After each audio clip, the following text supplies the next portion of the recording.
Hey Reddit, I need an outsider's perspective on this. I, 32, female, and my husband, 34, male, let's call him Mark, have been married for 7 years. Mark comes from a close-knit family. His mom, mother-in-law, is 45, and his sister-in-law, is 28. I've had a decent relationship with my in-laws, though my mother-in-law has her moments of being overbearing. A little background. When Mark and I got married, we dreamed of having kids.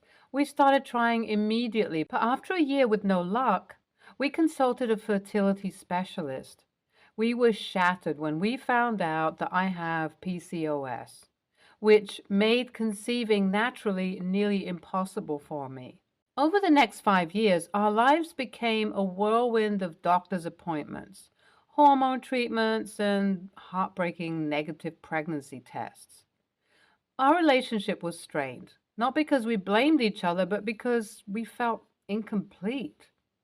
We saw friends having kids, and every baby shower felt like a punch in the gut. Finally, we decided to try IVF. We had to take loans as it was expensive and our insurance didn't cover it. We went through 2 failed cycles. I was depressed, exhausted, and just about ready to give up. However, something miraculous happened on our third attempt. I got pregnant. We were over the moon. We cried, laughed, and held each other like we hadn't in years. This was our little miracle. We decided to announce the news at a family gathering. Mark's family has always been big on gatherings and announcements. When we got engaged, we announced it at a family barbecue. So we thought this would be the perfect setting to share our joy. I was a mixed bag of emotions, excited, nervous, and anxious. We planned an intimate brunch at our home. I spent days planning the menu, decorating the house, and thinking about how to make the announcement. On the day of the gathering, our close family members came over. My parents, Mark's parents, his sister, and a few aunts and uncles. Mother-in-law seemed in high spirits. I could see she suspected something because of all the efforts we put into the brunch. As everyone settled in the living room, I took a deep breath. My heart was racing. Mark held my hand and we stood in front of our family. Mark started with a speech about our journey and how much family means to us. I held up a tiny pair of baby shoes and with my voice shaking, announced, "We're finally going to be parents." Everyone cheered, but I noticed my mother-in-law had tears streaming down her face. At that moment, I thought she was just overwhelmed with happiness for us. We hugged our family members as they congratulated us. My heart was full. I felt like after years of pain and struggle, we were finally here, surrounded by love. But as the day went on, I noticed sister-in-law seemed distant. She was usually the life of the party, but today she hardly spoke. I brushed it off, thinking maybe she was just emotional too. In hindsight, I couldn't have been more wrong about the entire situation. As the afternoon progressed, everyone enjoyed the delicious food and shared stories. My mother-in-law was still quite emotional, dabbing her eyes with a handkerchief every now and then.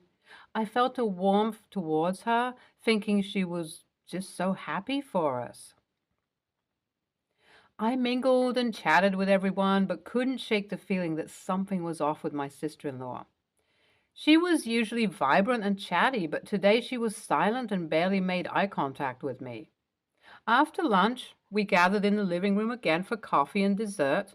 My mother-in-law, who had been relatively quiet, seemed to be preparing herself to say something. My heart swelled, thinking she would give a heartfelt speech about becoming a grandmother. I went to the kitchen to get the coffee ready.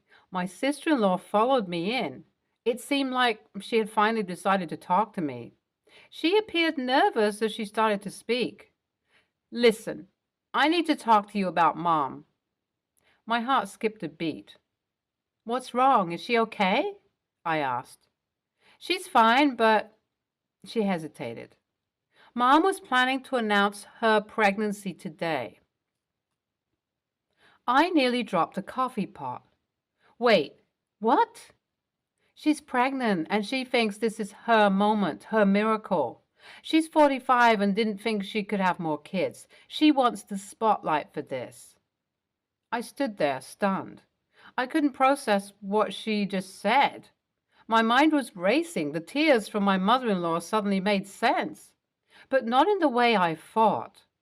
Sister-in-law continued, I think you should have waited to announce your pregnancy, maybe plan for the baby sometime later, let mom have this. I couldn't believe what I was hearing. Was she suggesting that I should sideline my long-awaited happiness for mother-in-law's announcement? I had struggled for years, and my baby was a miracle too. I stammered, but we didn't know. Sister-in-law just shrugged. Well, now you do. Maybe you could announce later or throw a separate party for your baby. My emotions were all over the place. I was hurt, confused, and angry. As we re-entered the living room, I saw my mother-in-law standing in front of everyone, tears streaming down her face as she announced her pregnancy. The room erupted in astonishment and congratulations. My own announcement felt like a distant memory as everyone surrounded mother-in-law, calling it a miracle. I felt a hand on my shoulder. It was Mark. He looked at me questioningly. My eyes welled up with tears as I whispered to him what sister-in-law had told me. We looked at each other, our own joy overshadowed and tarnished. That's when we decided it was time to leave our own gathering early. After we got home, I couldn't help but break down. Mark held me as I sobbed uncontrollably. We were supposed to be celebrating the happiest day of our lives, but instead, we were sitting in our living room, our joy stolen from us. I told Mark everything that sister-in-law had said in the kitchen. His face contorted with a mix of disbelief and anger. That's absurd, he exclaimed. Our baby is just as much of a miracle as hers. We've been through hell and back to get here. We discussed our options. Should we confront mother-in-law and sister-in-law? Should we let it go? Our emotions were running high, and we decided it would be best to sleep on it and see how we felt in the morning. The next day, we woke up to a flurry of texts and calls from family members congratulating mother-in-law on her pregnancy. Our announcement seemed to be completely overshadowed. My heart ached as I read through the messages. I had waited so long for this day, and now it felt like it was ripped away from me. Mark suggested we take a walk. As we strolled through the park, I couldn't help but feel like a weight had been lifted off my shoulders. The fresh air was invigorating, and for a moment I felt at peace. Suddenly, my phone buzzed. It was a text from sister-in-law. I hope you understand why Mom needed this day. Maybe you can announce your pregnancy later and let her have her moment. I felt a rage building inside me. My hands were shaking as I showed the text to Mark. This is unbelievable, he said, clenching his fists. We decided that we couldn't let this go. Our baby deserved to be celebrated just as much as any other, and we deserved the support and happiness of our family. When we got back home, I called my sister-in-law. Listen, I said, trying to keep my voice steady. I understand that your mom's pregnancy is a big deal, but so is ours. We should be supporting each other, not tearing each other down. Sister-in-law went silent for a moment before replying. I just think it's a shame that you had to take this away from her. She's waited so long for this. I was dumbfounded. I couldn't believe what I was hearing. We've waited long too. We've struggled too, I retorted. Our baby is just as important. I hung up the phone, tears streaming down my face. Mark and I knew that we needed to have a face-to-face talk with mother-in-law and sister-in-law. Our family was at stake, and we couldn't let this tear us apart. But little did I know that this was just the beginning of the emotional roller coaster that was about to unfold.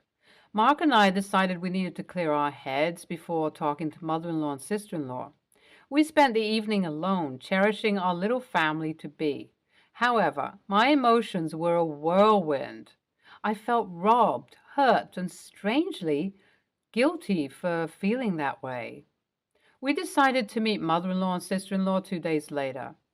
Before that, I reached out to my own mother for advice. She had always been my rock, and right now I needed her wisdom. When I told her the story, she was silent for a moment and then said, "Honey, your miracle deserves to be celebrated. Don't let anyone dim your light." Her words gave me the strength I needed. Mark and I discussed what we wanted to say to mother-in-law and sister-in-law, and we agreed that we wouldn't let them overshadow our joy. The day arrived when we were to meet mother-in-law and sister-in-law at mother-in-law's house. We were nervous but determined. As we walked into the living room, I saw that mother-in-law had already set up a crib and various baby items. It felt like a slap in the face. Mother-in-law greeted us coldly and we sat down. I took a deep breath and began. "We're here because we need to talk about what happened during our announcement." Mother-in-law interrupted. "Yes, that was supposed to be my day. I can't believe you chose that day to announce your pregnancy." I was shocked by her bluntness. "We didn't know you were pregnant," I replied. "We've been trying for years and this was our moment too. Your grandchild is also a miracle." Mother-in-law rolled her eyes. "Well, you could have had your moment another day." Mark, who had been silent until now, finally spoke. "Mom, we're happy for you, but that doesn't mean our joy should be less. Our child is as important as the one you're expecting. We need to support each other." Mother-in-law just huffed. Sister-in-law chimed in. "You should have just waited. Mom's older. This is probably her last chance." Tears welled up in my eyes. I looked at them and said, "Every baby is a blessing. This should be a time for our family to come together, not be torn apart. I hoped you would be happy for us as we are for you." Mother-in-law and sister-in-law didn't respond. They just looked at each other. Mark stood up. "If you can't be happy for us and support us, then I don't know how we can be a family." We walked out of the house hand in hand. The ride home was silent. When we got home, I realized that we may have lost part of our family, but we still had each other, and soon our baby. Little did I know that this was just the beginning, and our family dynamic was about to change forever. In the days that followed our confrontation with mother-in-law and sister-in-law, I couldn't help but feel an emptiness in my heart. I had imagined my pregnancy surrounded by love and family, and now that dream seemed shattered. Mark was my rock during this time. He reminded me that we still had my side of the family and our friends who were ecstatic for us. About 2 weeks later, I received a call from one of Mark's aunts, Aunt Laura. She had heard about what happened and wanted to hear our side of the story. I explained everything to her, from our struggles with fertility to how mother-in-law and sister-in-law reacted to our announcement. Aunt Laura was sympathetic and told me that she understood our pain. She also revealed that she had struggled with infertility in her youth and knew the emotional toll it takes. She told me she would talk to mother-in-law and sister-in-law and try to make them understand our perspective. In the meantime, Mark and I started attending prenatal classes and preparing our home for our little one. We found joy in choosing nursery colors, picking out baby clothes, and imagining our lives as parents. One evening, as we were setting up the crib, I received a call from Aunt Laura. She explained that she had spoken to mother-in-law and sister-in-law. She had shared her own experiences and tried to make them understand how their actions had hurt us. She also shared stories of other family members who had been through similar experiences to humanize our struggles. There was a family gathering coming up, and Aunt Laura suggested that maybe this could be an opportunity for us all to start fresh. Mark and I talked it over and decided that for the sake of family and our child, we should give it a shot. The day of the gathering arrived. We were anxious but hopeful. As we entered mother-in-law's house, we felt the atmosphere was different this time. People seemed more aware of the tensions that had occurred and were more sensitive. My mother-in-law approached me hesitantly. She seemed different, less defensive. She took a deep breath and said, I've been doing some thinking. I didn't realize how much you have struggled. I was selfish. Can you forgive me? I was taken aback. I hadn't expected her to apologize. I felt tears in my eyes as I nodded. We hugged, and it felt like maybe, just maybe, things could be okay. Later, sister-in-law approached me too. She seemed remorseful and admitted that she hadn't considered our feelings. We spent the day sharing stories, laughing, and even crying a little. Our family felt like a unit again. But life has a way of throwing curveballs, and I could never have imagined the twist that awaited us next. Weeks went by, and Mark and I were engrossed in preparing for our baby. Mother-in-law and I started building a bond. She would call me to share her experiences and sometimes ask how I was doing. Then a twist of fate turned our lives upside down. One evening, Mark got a frantic call from sister-in-law. Mother-in-law was in the hospital. She had suffered a miscarriage. Our hearts sank. We rushed to the hospital to find mother-in-law devastated. It was a tough moment for everyone. The room was heavy with grief. Seeing her so heartbroken, I realized just how fragile life can be. This could have been me. This could have been any woman. I sat down next to her and held her hand. No words were needed. In the days that followed, our family grew closer. It took a tragedy to make us all realize how precious family bonds are and how important it is to support one another through thick and thin. Mother-in-law's loss also made me look at my own pregnancy in a new light. It made me realize the gravity of the miracle I was experiencing. Mother-in-law became more involved in my pregnancy. It was as if, through my child, she was finding some solace for her loss. As my due date approached, mother-in-law offered to host a baby shower. I was touched and gladly accepted. The day of the baby shower was beautiful. Mother-in-law had gone all out. She had decorated her house with baby-themed ornaments.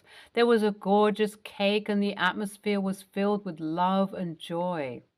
During the shower, mother-in-law took the stage. She had a speech prepared. With tears in her eyes, she began, "Today is a day of joy, but it's also a day that reminds me of what I lost. But in this loss, I found something more precious, a connection with my beautiful daughter-in-law and the grandchild she's bringing into this world." She continued, sharing her story and acknowledging the pain both of us went through in our journeys. By the end of her speech, there wasn't a dry eye in the house. That day, our family bonds grew stronger than ever. As days turned into weeks, my due date was finally here. Mother-in-law was by my side along with Mark and my mother. When my baby girl was born, the emotions were indescribable. Holding her in my arms was the culmination of years of heartache and joy. Mother-in-law held her granddaughter with tears streaming down her face. She whispered to me, "Thank you." Our families, though once divided, had come together stronger than ever. In the days to come, we would face the joys and challenges of parenthood and family, but we knew we would face them together. As the days turned into weeks and weeks into months, our lives settled into a new normal. Mother-in-law was incredibly supportive and seemed to find comfort in spending time with my daughter, whom we named Lily. Mark and I were juggling parenthood, work, and family commitments, but the joy that Lily brought into our lives was indescribable. One day, mother-in-law called and asked if we could come over for dinner. She sounded unusually excited but didn't disclose the reason. We arrived at mother-in-law's house to find her and sister-in-law bustling around the kitchen. The table was set beautifully, and the aroma of the food was tantalizing. After dinner, mother-in-law asked us to join her in the living room. She seemed nervous as she sat down. She began by thanking us for the support we had given her since her miscarriage and expressed how much it meant to her to be involved in Lily's life. Then she took a deep breath and said, "I've been doing a lot of thinking, and I want to start a support group for women who have struggled with fertility issues and pregnancy loss." My heart swelled with pride. What a beautiful way to turn pain into something positive. She continued, and I want you to be a part of it. I was overwhelmed with emotion and agreed wholeheartedly. Over the next few weeks, mother-in-law, sister-in-law, and I worked tirelessly to set up the support group. We reached out to hospitals, clinics, and used social media to get the word out. The response was amazing. Women from all walks of life reached out to be a part of the group. Our first meeting was emotional. There were tears, hugs, and shared stories of pain and triumph. It was cathartic for all of us, including mother-in-law. The group became an essential part of our lives. Mother-in-law even decided to name it Lily's Blossoms, after my daughter. As the months passed, Lily grew, and so did the bonds within our family. Mark and I navigated the ups and downs of parenthood, and we couldn't have done it without the support of our family. I noticed that even sister-in-law was changing. She became an integral part of the support group and seemed to have gained a deeper understanding of what we had been through. One evening, as the three of us were cleaning up after a support group meeting, sister-in-law pulled me aside. With tears in her eyes, she apologized for how she acted when we first announced our pregnancy. She admitted that she hadn't understood the depths of our struggles. We hugged, and I felt like another chapter was closing, allowing for a new beginning. Our family, though tested through fire, emerged stronger and more connected than ever. I couldn't have imagined that this is where we would end up when we first announced our pregnancy.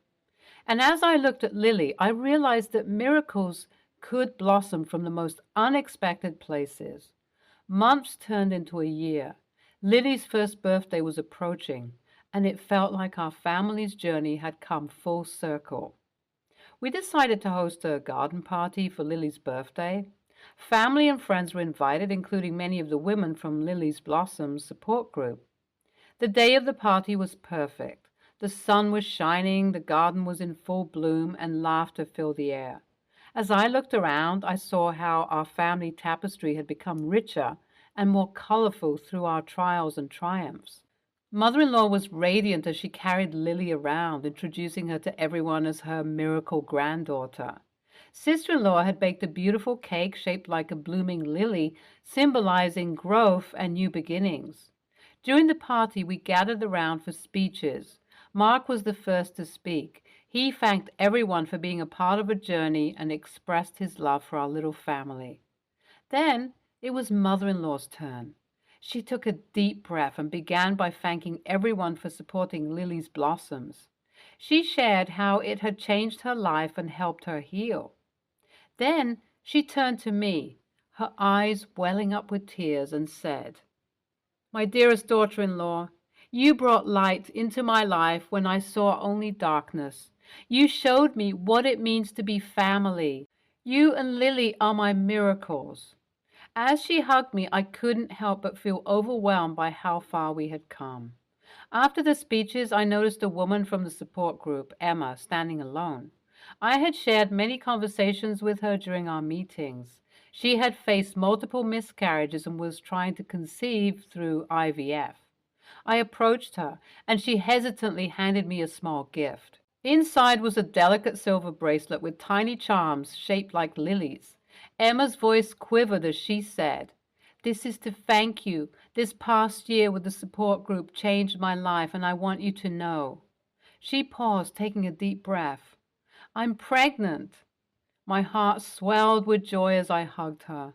This was what it was all about: family, support, love, and miracles in all shapes and sizes.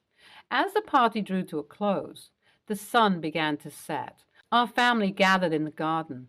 We released balloons with messages of love and hope into the sky. I looked at Lily, her eyes wide with wonder, and I made a silent promise to her. I promised to teach her the value of family, the strength in unity, and the magic of compassion.